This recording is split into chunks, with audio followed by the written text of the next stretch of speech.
Tonight's the night. I'll take you places that you've never been, never been.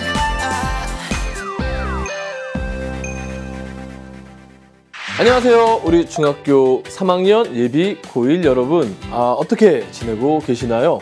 지금쯤이면은 원서 쓰고 계실 것 같은데 일반계 갈지, 자사, 특목 어디 쓰지 이런 고민들 많이 있으실 거예요. 근데 아마 그 고민의 중심에는 대학교 입시가 있을 거라고 생각을 합니다. 맞죠? 저 틀리지 않을 것 같습니다. 대학교를 두고서 고등학교를 이제 생각하는 부분이 최근에 하나의 경향성이기도 한데요. 그러면 대학 입시는 이제 어떻게 우리 중3 학생들부터 바뀌는지 이런 것들 알고 가는 것이 도움이 되지 않겠습니까? 그래서 이 시간을 마련했습니다. 우리 중3 학생들, 예비고1 학생들, 그리고 우리 학부모님들 잘 보시고 입시 준비를 어떻게 해야지만 내가 성공적인 고등학교 생활 그리고 성공적인 대학 입시를 할 수 있을지 한번 생각해보는 시간을 함께 갖도록 하겠습니다.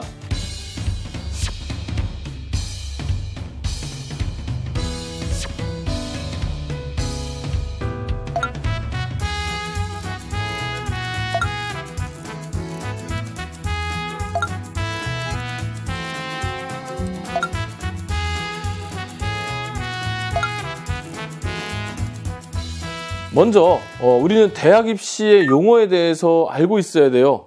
이 설명 좀 빠르게 할 테니까요. 그냥 듣고 무슨 말인지 모르겠다 반복해서 들으시면 됩니다. 빠르게 좀 설명하도록 하겠습니다.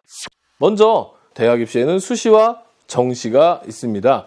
수시라고 하는 것은 수능 이전에 원서 접수를 해서 대학들이 평가하고 선발하는 시험을 바로 이제 수시라고 하고요. 수능 성적을 활용해서 국가가 정해놓은 시간에 평가해서 선발하는 것을 우리는 정시라고 합니다. 수능 이전 접수는 수시, 수능 이후에 접수하는 것은 정시, 이렇게 이해해도 편하게 이해가 되실 거고요.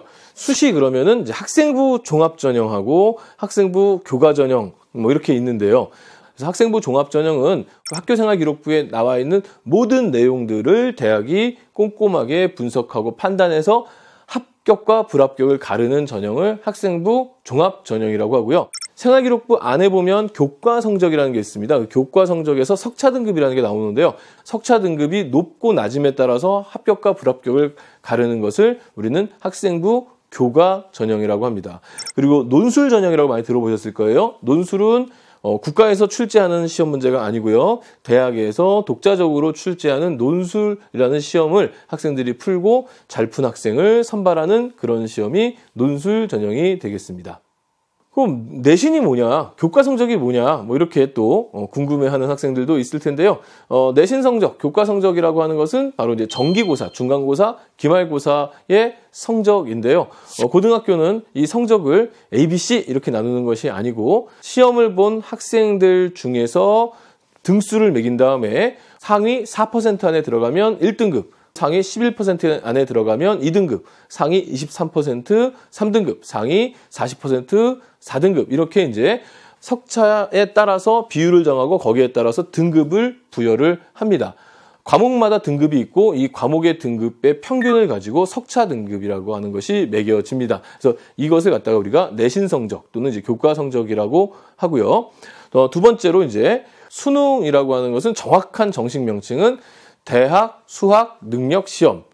그럼 대학 수학? 그럼 수학 시험인가? 이렇게 생각하는데요. 이 숫자가 한자로 받아들일 수의 배울 학자예요. 그래서 대학에서 공부하는 학문을 받아들일 만한 능력이 어느 정도 있나를 평가하는 시험을 대학 수학 능력 시험이라고 하고요. 이 수능을 기준으로 해서 대학들이 선발하는 전형을 수능 위주의 전형이라고 하는데 보통 정시에 많이 활용이 됩니다.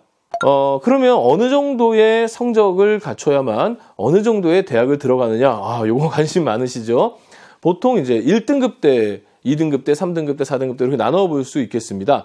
5등급, 6등급, 7등급, 8등급의 경우에는 또 변수들이 굉장히 많기 때문에 일단 크게 1, 2, 3, 4등급 정도만 나눠보면 될 것 같은데요. 내신이 1등급 되면 수시에서 가는 대학이고요. 수능이 1등급 되면 정시에서 갈 수 있는 대학들을 대략 한번 배치를 해놨습니다. 이런 것들을 우리가 이제 배치표라고 하는데요. 1등급 대 학생들이 갈 수 있는 대학들은 서울 수도권의 좀 상위권 학생들이 많이 선호하는 대학 내지는 의대, 치대, 약대, 수의대 이런 자연계의 특별한 자격을 받을 수 있는 이런 대학들이 되겠습니다. 2등급대 학생들이 갈 수 있는 대학들은 역시 이제 서울 수도권의 주요 대학과 그리고 서울 수도권의 자연계 주요 공과대학 이런 대학들이 해당이 되겠고요. 3등급대 보통 이제 우리가 서울 안에 있는 대학을 가는 것은 인서울, 인서울 이런 얘기 많이 들어보셨죠? 좀 속된 표현이긴 한데요. 어쨌든 인서울이라고 하는 개념으로 이제 많이 활용되는 마지노선이 대체로 3등급 정도까지 보고 있고요. 4등급 때부터는 이제 보통 수도권 내지는 서울에서 조금 떨어져 있는 그런 소재의 대학들이 4등급대 학생들이 가는 대학이다. 이렇게 보시면 되겠습니다. 물론 학생부 종합전형으로 해석했을 때는 또 다른 변수들이 많이 있습니다. 왜냐하면 학생부 종합전형은 단순하게 등급만으로 가는 것이 아니고 여러 가지 활동이라든가 이런 것들 종합해서 가기 때문에 이런 등급을 절대적으로만 해석하지 않으셨으면 좋겠고요. 참고적으로 내가 고등학교 가서 모의고사 또는 내신 성적에서 1등급대를 유지하면 현재 내 위치가 서울의 중상위권 이상 또는 서울의 상위권 대학을 갈 수 있는 수준이구나. 이제 이렇게 감을 잡는 데 활용하시면 될 것 같습니다. 이런 것도 있죠. 도대체 인문계, 자연계, 문과, 이과 이렇게 나눠지는데 도대체 이게 뭐냐. 그리고 앞으로는 문이과가 안 나눠진다고 하는데 이게 무슨 뜻이냐 이렇게 생각할 수 있는데요.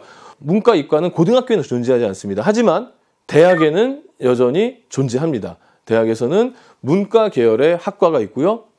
이과 계열의 학과가 나눠져 있습니다. 그래서 문과 계열의 학과들도 이렇게 조금 더 세분화해서 보면은 경영, 경상 계열이 있고요. 그다음에 인문과학 계열이 있고요. 사회과학 계열이 나눠져 있습니다.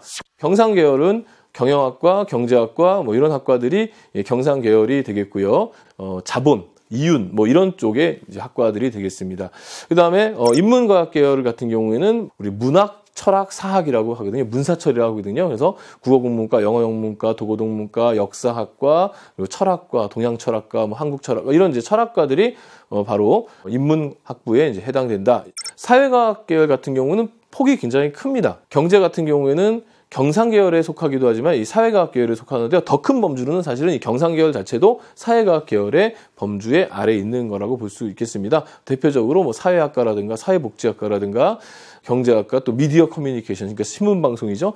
이런 학과들이 사회과학 계열에 속한다. 이렇게 보실 수가 있습니다. 이공계 같은 경우에는 의예과가 있고요. 그다음에 공학과가 있고요. 그리고 이제 자연과학부가 있습니다. 보통 이제 공학 계열 같은 경우는 공업수학의 약자죠. 그래서 수치화 시켜서 어떤 그 문제를 해결하는 뭐 그런 부분인데 뭐 기계공학, 전자전기공학, 뭐 화생공학 뭐 이런 공학학과가 있고요. 자연계는 이제 순수과학입니다. 순수과학. 그래서 물리학, 화학, 생명과학, 지구과학이 이제 바로 이런 공부를 하는 것을 이제 우리가 자연과학계라고 얘기를 하게 되고요. 그리고 보건계열이라고 볼 수 있는데 뭐 의학계열이라고 볼 수도 있고 의대, 치대, 약대, 수의대, 간호학과, 물리치료 이런 데가 이제 의학계열로 분류가 될 수가 있을 것 같습니다. 그래서 어떤 학과들을 이제 선호하느냐 이런 것들에 따라서 자기가 고등학교에 가가지고 문과 계열의 대학을 준비하는 과목들을 많이 이수할 것이냐 아니면 자연계 대학에서 요구하는 과목들을 많이 이수할 것이냐 이런 선택이 이제 고등학교 가서 여러분들이 선택해야 될 부분이라고 할 수 있겠습니다. 이번 키워드는 이제 대입 경쟁이 이제 어느 정도는 끝났다. 이제 학생들은 이제 선택의 기로에 서 있다. 이런 얘기를 좀 드리려고 하는데요. 대입 경쟁이 끝났다. 대학이 없어졌다. 이런 얘기가 아니고요. 과거에 이제 대학교의 모집 인원이 적었는데 반면에 대학을 가고 싶은 사람들이 굉장히 많았었어요. 보통 이제 70년대생들, 우리 부모님 세대가 되는 이제 70년대생들은 대체로 한 해에 막 100만 명에서 뭐 80만 명, 90만 명 기본적으로 이렇게 태어났거든요. 그런데 대학교 모집 정원은 한 20만 명 정도가 돼서 대학 가기가 굉장히 어려웠던 시절이 있었습니다. 반면에 지금은 세상이 좀 많이 바뀌었죠. 90년대 이후에 대학이 많이 신설이 됐고요. 그래서 대학교 모집 정원은 지금 40만이 훨씬 넘고 있는데 1년에 태어난 우리 학생들의 숫자가 이제 40만이 안 되는 시점이 도달했어요. 바로 언제부터냐? 지금 이 영상을 보고 있는 중3 학생들부터 이제 40만이 안 되는 그런 상황이 벌어졌습니다. 그러니 이제는 대학교를 간다는 것은 누구나 갈 수 있는, 이제 어떤 경쟁을 하지 않고도 갈 수 있는 대학이 존재한다는 거죠. 하지만 이제 어떤 대학, 어떤 학과를 가느냐의 이제 선택의 문제에 우리 학생들은 그 기로에 서 있는 겁니다. 우리 중3 학생들이 대학을 진학할 때는 자연계열 쪽의 대학들이 모집 인원을 좀 더 많이 늘릴 것으로 보입니다. 당연히 이제 4차 산업혁명이라든가 AI 많이 들어보셨죠? 여기다가 2022학년도 입시부터는 약대 인원이 포함되면서 자연계 모집 인원이 한 1,500명 정도 늘었는데요. 여러분 때는 더 이 약대로 뽑는 인원을 좀 더 늘릴 것으로 보입니다. 그래서 자연계 모집 인원이 더 늘어나요. 학생 수는 줄고 있는데 자연계 모집 인원은 더 늘어난다. 자연계의 대학 가는 관문이 넓혀진다라고 할 수가 있을 것 같고요.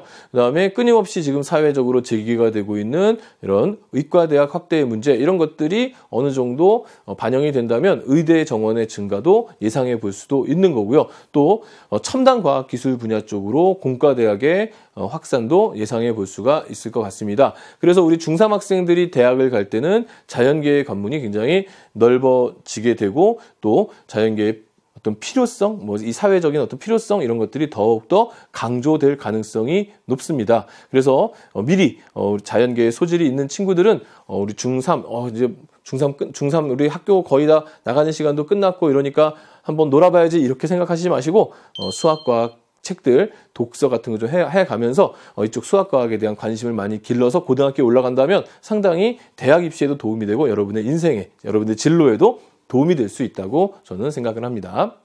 이번에는 우리 고등학교 생활로 한번 넘어가 보도록 하겠습니다. 이제 고등학교에 입학을 했습니다. 원하는 학교 왔습니다. 고등학교 와서 열심히 생활해야지. 어떻게 열심히 생활해야 하는가?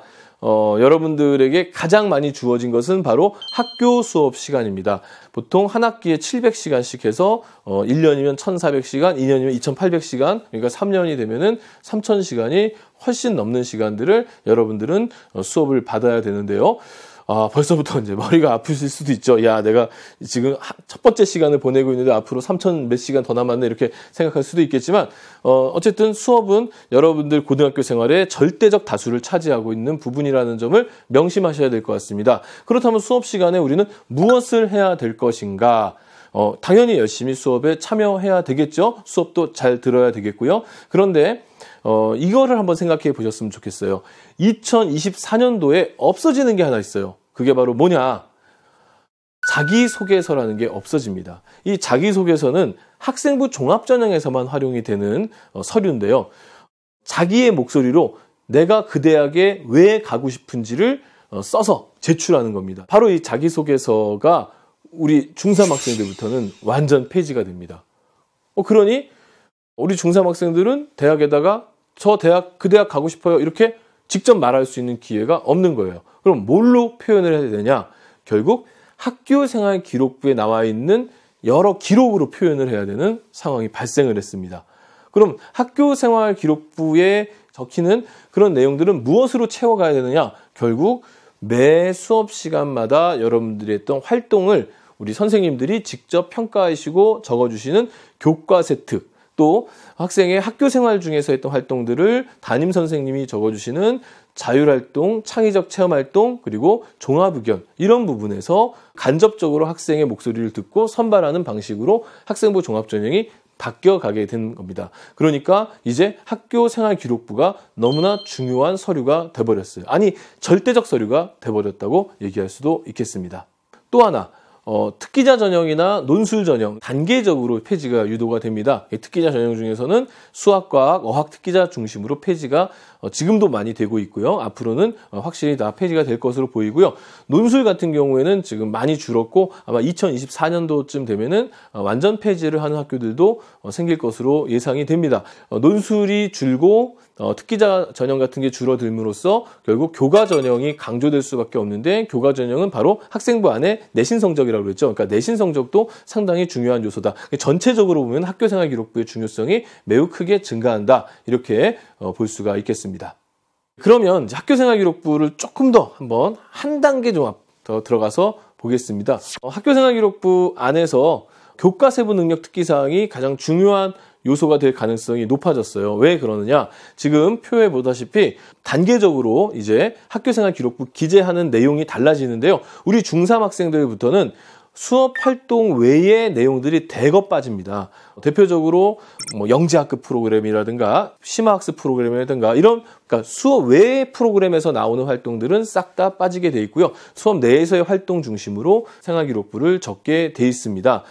거기다가 봉사활동 실적도 연초에 학교 교육 계획서에 나와 있는 내용의 봉사만 인정이 됩니다. 거기다가 또 상장도 이제는 대학에 반영되지 않습니다. 상장은 여러분들이 고등학교 다니면서 얼마든지 받을 수 있어요. 열심히 대회 나가서 상을 받을 수 있는데 어떤 상을 받더라도 대학교에는 제공되지 않습니다. 또한 그 대입의 독서 부분도 이제는 반영되지 않습니다. 결국 반영되는 것과 또 기재할 수 있는 것만 쫙 추려보면은 결국 나를 드러낼 수 있는 유일한 부분은 학교 활동 가운데 교과 세특이 굉장히 유일하게 학생을 드러낼 수 있는 부분이 될 수 있습니다. 그래서 학교 수업 시간에 발표한다. 그러면 제가 발표하겠습니다. 나서시고 누가 토론자로 나설래? 제가 토론자로 나서겠습니다. 이러면서 자신의 학교 활동을 충실히 함으로써 생기부를 채우는 이것이 이제 전략이 될 수밖에 없는 상황으로 가고 있다. 이렇게 이해해 두시면 될 것 같아요. 그리고 이제 한 가지 더 살펴봐야 될 것이 있는데요. 그 생활기록부상에 이제 교과 수업이 중요하다고 했지 않습니까? 그런데 고등학생은요, 교과 수업도 학생들이 어느 정도 선택권을 가지고 있어요. 내가 듣고 싶은 과목을 들을 수가 있다는 이야기입니다. 2015 개정교육과정이라는 게 있는데요. 물론 이제 지금 중학교 때부터 적용돼서 들어오는 건데 고등학교에 가면은 이게 개정교육과정이 이제 확실하게 여러분 피부에 와닿을 겁니다.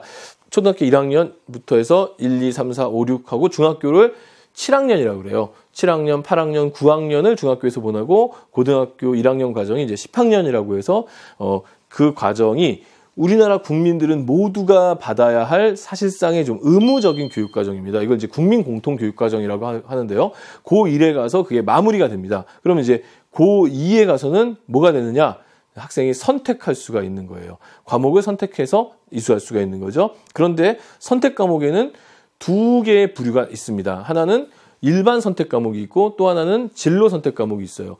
기준이 뭐냐? 일반 선택 과목은 수능에 출제되는 과목들을 이제 일반 선택 과목이라고 흔히 지칭을 하는데 1등급부터 9등급까지 석차 등급을 내는 과목을 일반 선택 과목이라고 묵습니다. 그리고 진로 선택 과목이라고 하는 게 있는데요. 진로 선택 과목은 학생이 자신의 진로를 목표로 듣는 과목들을 이야기하는데 좀 더 구체적으로 들어가면은 석차 등급을 내지 않습니다. 또한 평가 방식도 상대 평가를 해서 뭐 등수가 나오거나 이러지 않습니다. 그냥 절대 평가해가지고 특정한 점수를 받으면 A, B, C 해서 3단계 평가만 하게 돼 있습니다. 그래서 이제 우리 학생들은 고등학교 2학년이 되면은 일반 선택 과목과 진로 선택 과목을 이제 사실상 자유롭게 선택을 할 수가 있게 되는데요.